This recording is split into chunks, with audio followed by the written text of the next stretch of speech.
talk about the Toronto Raptors, the NBA champions who brought a championship to the Toronto Raptors. Kawhi Leonard, Pascal Sikam, Marcus Gasol, all those great players on their roster. But what happens if Kawhi Leonard leaves and goes to sign with the Clippers or the Los Angeles Lakers? How do you fix that team? How do you fix the Toronto Raptors? I'm here to tell you, you don't have to do much because you have a talented big man or small forward / power forward. You have a talented player who will be ready to blossom into superstardom in Pascal Sikam. Now, Pascal Sikam is a similar player to Giannis Antetokounmpo.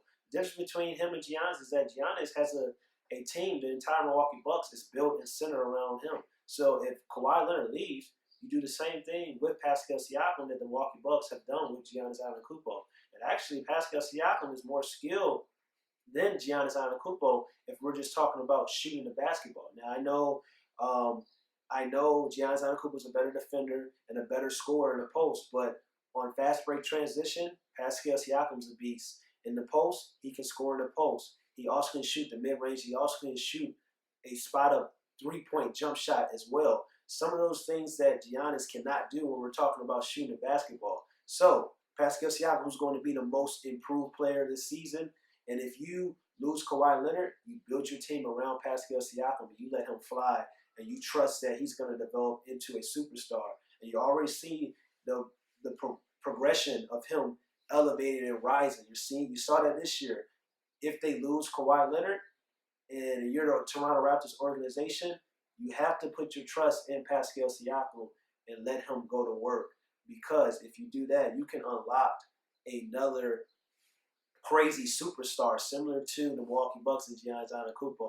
It's the same situation where with the Philadelphia Sixers with Ben Simmons and Joel Embiid. Now you have two crazy, talented players, both young, but it's kind of like, will either one of them reach their full potential while playing with each other? Imagine if Ben Simmons had his own team.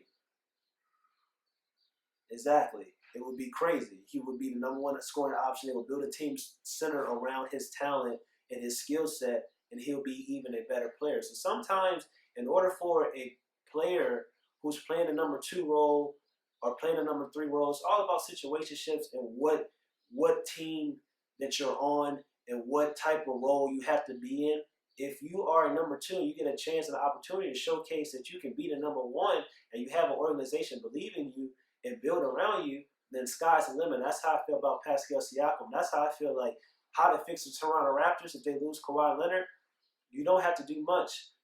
Maybe you get to sign some more players, use that money that you were going to re-sign Kawhi Leonard to potentially get some more role players to start building around Pascal Siakam. But you already have this freak of nature talent in Pascal Siakam. So I feel like if the Toronto Raptors lose Kawhi Leonard, I feel like they're still going to be all right because of Pascal Siakam, who's very impressive in certain games in the NBA playoffs. Sometimes he looked a little bit out of sync and looked like he wasn't ready for that moment.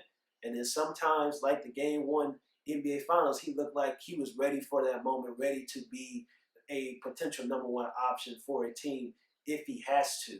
Now, I'm not saying that if Pascal Siakam and Kawhi Leonard decide to stay, that Pascal Siakam can never reach his full potential. But I'm just saying it's more easier for a player to reach their full potential when you have the trust of the organization and the keys to the franchise and you're allowed to be the number 1 option. But once again, if Kawhi Leonard, the Claw, arguably a top 3 basketball player in the world, if not number 1, if he leaves, I still think they're going to be all right because they have Pascal Siakam. Now, I'm not saying they're going to win a championship, but I'm saying they're going to still be a top 4 seed and still be one of the best teams in competing in the Eastern Conference with Pascal Siakam leading the charge.